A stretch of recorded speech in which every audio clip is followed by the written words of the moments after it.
viewers out there. Once again, a sport orbit. Sorry to our viewers for starting a little behind schedule, but notwithstanding, we'll see what we can bring to you in the remaining minutes of this program. My name is Alpha Acho. Salifu Usman is right here with me. Salifu, welcome to Sport Orbit.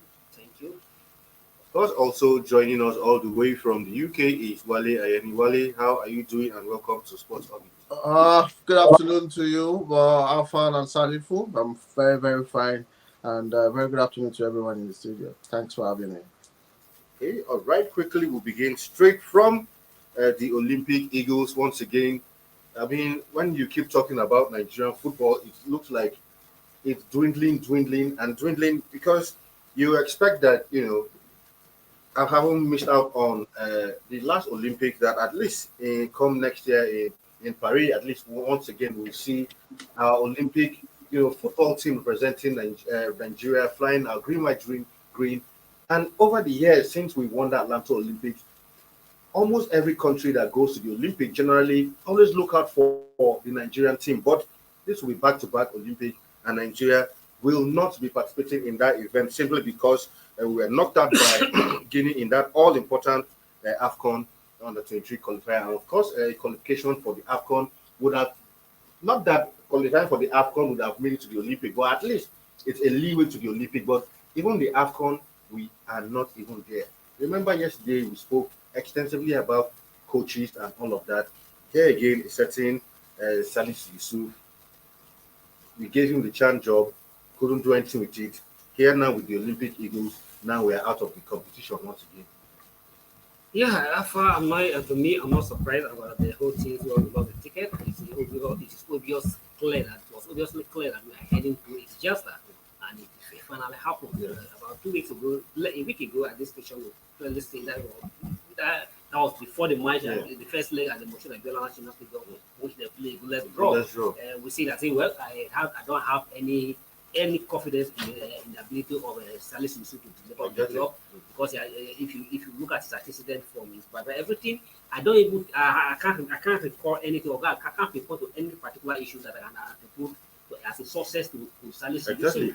For instance, when he was appointed as a Super Eagle, Shan Eagles, he couldn't deliver. Yeah. You remember after the infiltrated of his scandal of bribery when he was suspended, then Nigeria Football Federation seconded him to Rangers, to help Rangers. What was the status of the Rangers? He couldn't achieve anything with Rangers.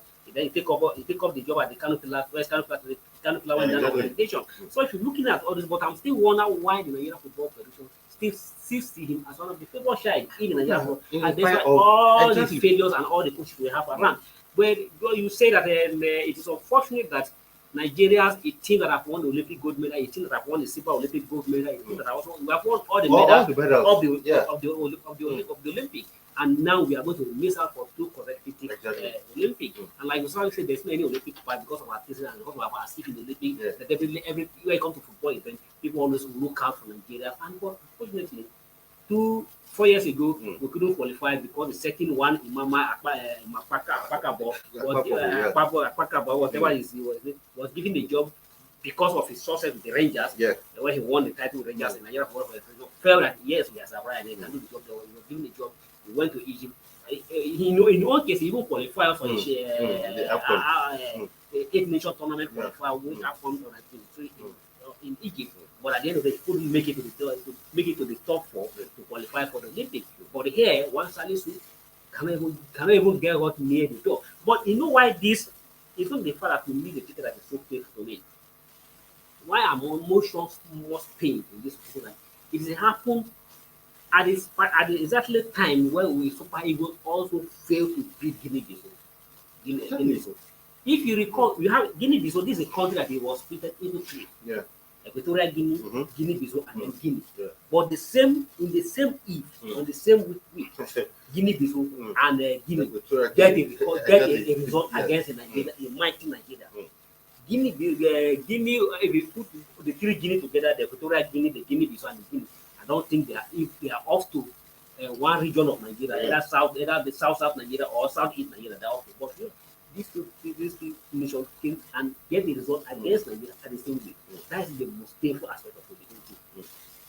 I mean, Wale, what more can one say, considering the state of Nigerian football in the last couple of weeks. I mean, even for the Super Eagles, it had to be, a scrappy affair out there in, Equatorial Guinea to even get that 1-0 victory. For the Super Falcons, World Cup is approaching. The case of Radi Waldron still hanging around. We are still not sure of how the Falcons will perform. And here, the Olympic Eagles, where you felt at least would have, put some smiles on the faces of Nigerians, and here not even making it to the AFCON chocolates of the Olympics proper. For me, I think it's high time that the federal government should actually get to declare a state of emergency in the Nigerian football, sector, most especially, the administrative, aspect of the game when it comes to the running that game in football. It's just so shameful at this point in time that we find ourselves in this particular situation where we are not actually going to the World Cup like to the Olympic Games like Salifu have mentioned 2 times consecutively now. When you even look at Salisu Yusuf, I feel it is high time that the NFF should just definitely get to sack Salisu Yusuf, but because they have tried, to recycle him for a long period of time, and things are not working. We saw him, with the Chan Eagles. We saw him, with the Super Eagles, home base Eagles. We saw him even with the under-23. At this point in time, I don't really know. I don't really know the kind of relationship Salifu, have with the NFF at this point in time. But if it is the same country, if it is where things are work properly, I feel Salisu Yusuf will not find himself close to any of the national team because he has failed not once, not twice, not 3 times. He has been, for me, I think Salisu Yusuf is the only coach that has been given enough time, to lead the Super Eagles and to lead the national team, and he has actually failed woefully. I feel at this point in time, Salisu Yusuf should be the one to throw in the towel and say he has resigned from this particular job. But Nigerians, resignation is not in our is not in our doing. We don't get to resign, even despite the fact that we are not even turning the right result. We don't get to get to resign. But it's just so shameful at this point in time. So many talented players. We know how agents get to we've seen in the camp of the national teams, even down to the under 17 level, under 20 level. So there's been a lot of pressure on the coaches, and also when you don't get to pay your coaches on time, when you don't get to take care of them, and they actually get to go for players who agents get to give them money, allegedly get to influence that decision when it comes to selection of players. Definitely we have abundance of players, under 3 players scattered around the country. Even in the Europe we have quality players scattered around everywhere. But it's just so shameful that we put on this kind of wishy-washy performance against Guinea, and so sadly will not be going to the World Cup. Will not be going to the Olympic Games. It does not really affect the NFF alone. It gets to affect Nigerians. It gets to affect the journalists also. So it's just so shameful at this point in time. The situation when it comes to football generally in Nigeria, it needs a state of emergency. Alpha. Of course, still on Nigerian football this time, back to the Super Eagles, where a former board member of the NFF, Sani Prema, is of the opinion that the Super Eagles can actually overcome even the likes of Brazil and some of the best teams in the world if we have the right technical crew, in charge of the Super Eagles. He says we can play Brazil with the same players, but the problem is that we don't have a good coach. I'm sorry to say this. Our technical crew isn't good enough, but we have the players to play any team in the world. Nothing new he's saying here. We've discussed this extensively. If it's the materials, I don't think we can say the present crop of, maybe in 1 or 2 positions we could say, yes, we could do a boost, because for me, when it comes to like the goalkeeping position, I think it's a bit problematic still. Then our backline, I don't think our backline is world-class enough. We still have a backline who, for me, it's not, I don't think it's up there yet. So maybe a few additions here, but basically the technical crew, very important, and we spoke at length about, the shortcomings of the technical crew on this program so many times. Yeah, like you always say, and also I agree with Paris Sandy Ferman, like you always say here. The issue is quite new. Yes, I agree with you. We have some issues here and there in the play and the personnel of the team. But the obvious and what is clear to everybody, even a blind man or any whatever at the school, like the technical department of the Super Eagles. And if there's no, you can agree. You are aware that if you look at it clearly, there's no any team in the world that is 100% level, even at the national team, definitely have some deficiency in one area or the other. But your ability and your technical ability to know your weakness and know your strong point and make use of it, that make you technical, make you have a best team. And if you're looking at our team in terms of material, the personnel out of there at the moment, there's no any team in the world that you have a player like the most that the coach should not be glad to have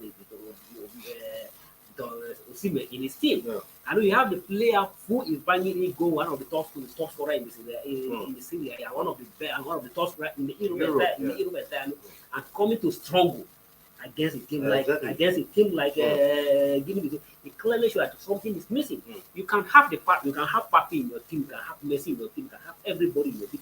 But if you are not tactically sound to make use of those players, you will not get the best of them, and that you will not get the best of those teams, and that's obviously what is lacking in the team. But one argument, I don't know whether you share this argument too, and while I don't know your view, one argument that people are saying that Pesero is not here 1 year, is not here 1 year on the job. If you recall, his contract is only 1 year contract. Exactly. So, and that 1 year contract will be terminated by June. And I will discover this morning, and I say, oh, good. There's an opportunity that let us do that. There's no need to renew the contract. They should let him go. Yeah. But people are arguing that 1 year is not enough. No. That he's not here 1 year on the job, and he has played 8 matches so far, and out of 8 matches, he only managed to win 3. And if you look at the 3 that he win, who are the opposition? Sao Tome, Selaroon, and then even Guinea-Bissau that he managed to win. He lost 1 to Guinea-Bissau. And every other team, every average team, let's say, I don't even say it's a strong team, every average team that he has managed to play, apart from Portugal that he can rank as one of the top teams in the world, every average team that he has come short of expectation. So, and I don't know what people are saying. I don't need a 1 year to judge somebody. To judge somebody that he's good to give me what he wants. 1 month, 2 months is enough for any coach to prove his. And if you look at his statistics and even his biography, there's nothing to suggest that if you like give him 10 years, you can be on this 10 and the 10 years will be wasted. I mean, only like Telu who said it clearly, when it comes to the coaching credentials of Pesero, clearly for me, he has fallen short as coach of Venezuela. Out of 10 games he played, he won just 1 match before the FA felt they've had enough and, showed him the door. And now here he's again in Nigeria and has continued in that same pattern of failure.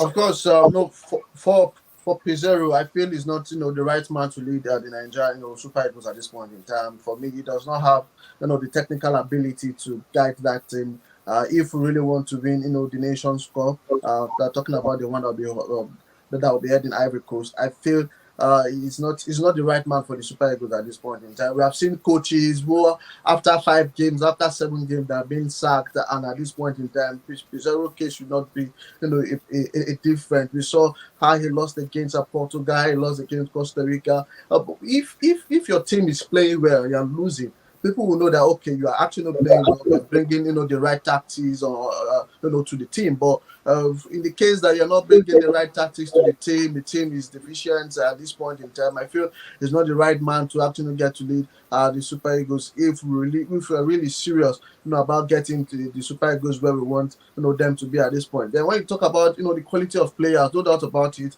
our striking force is where we'll have, the best of players at this point in time. Our goalkeeping department is in shambles. We don't have good goalkeepers in Nigeria at this point in time.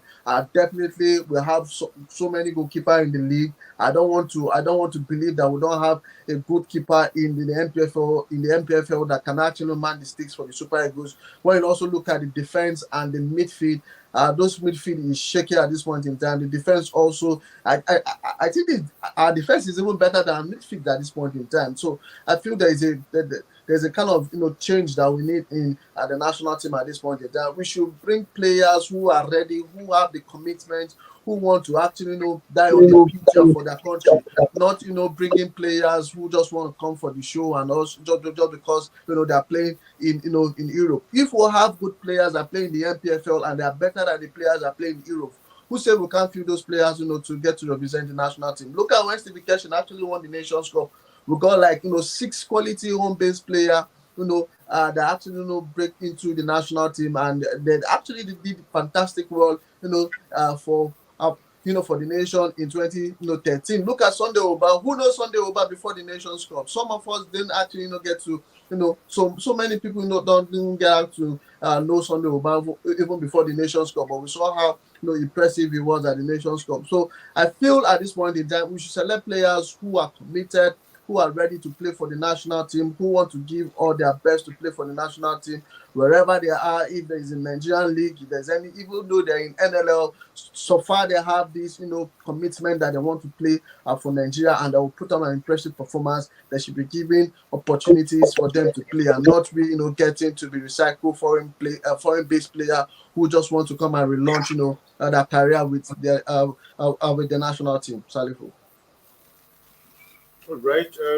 Quickly before we go, for the under 20 World Cup draw, those draws are supposed to, take place March 31st, actually 2 days from now. But as it stands, it's been, cancelled due to growing opposition to the participation of Israel. A number of regional heads and chapters are calling for the ruling Indonesian Democratic Party who have been vocal. But basically, it's all about politics. But, and FIFA has, said it severally that, whatever politics is going on in your country should not interfere with the competitions. And for now, this draw have been postponed indefinitely. And as it is, the Indonesian Football Federation are saying if this situation continues, looks like FIFA are threatening to even wield the big stick and, actually ban Indonesia.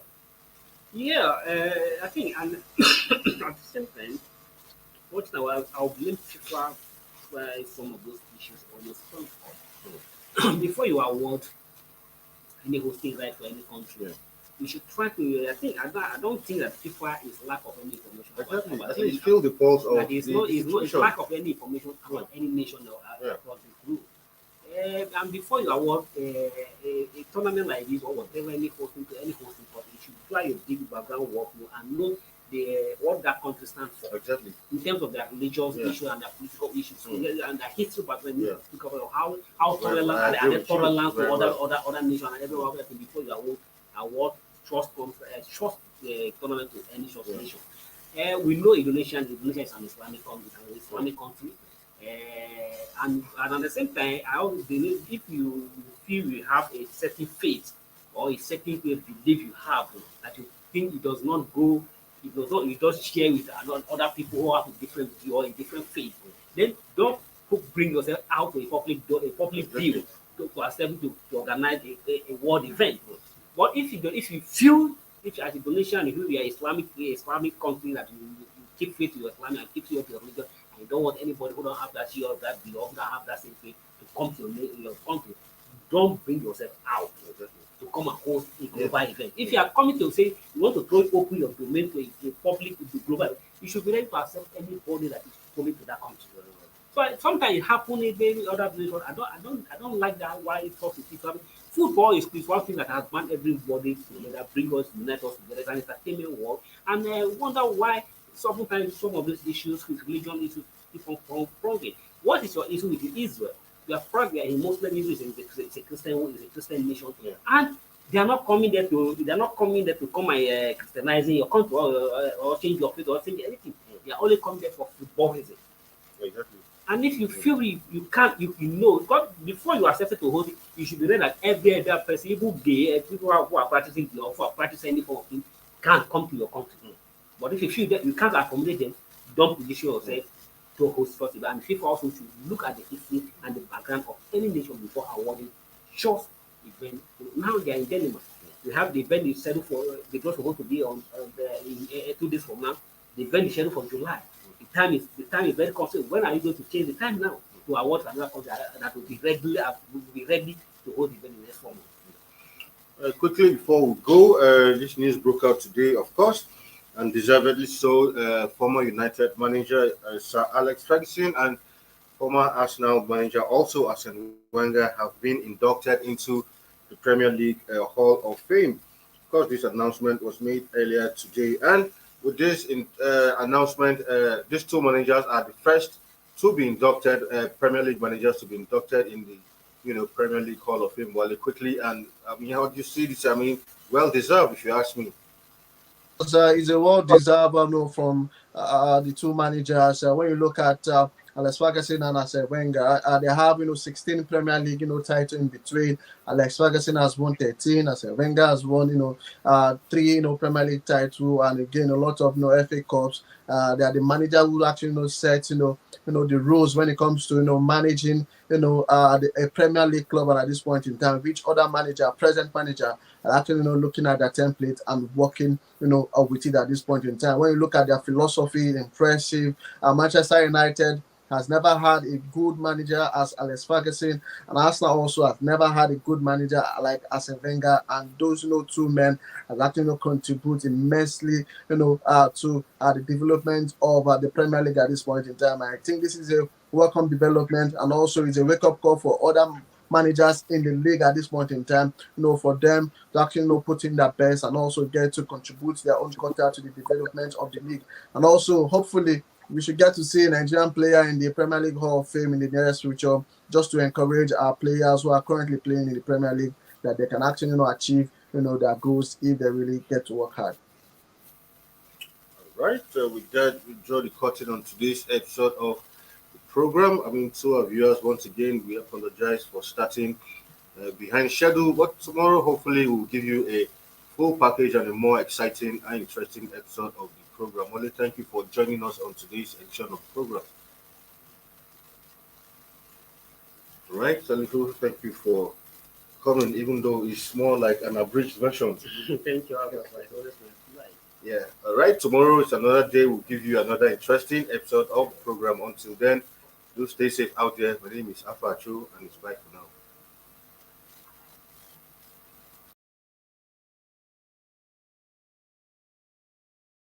Thank you for watching. For sponsorship and advert placements, please contact 080-3688-6158. Last Word Leadership Podcast Studio. You have the last word.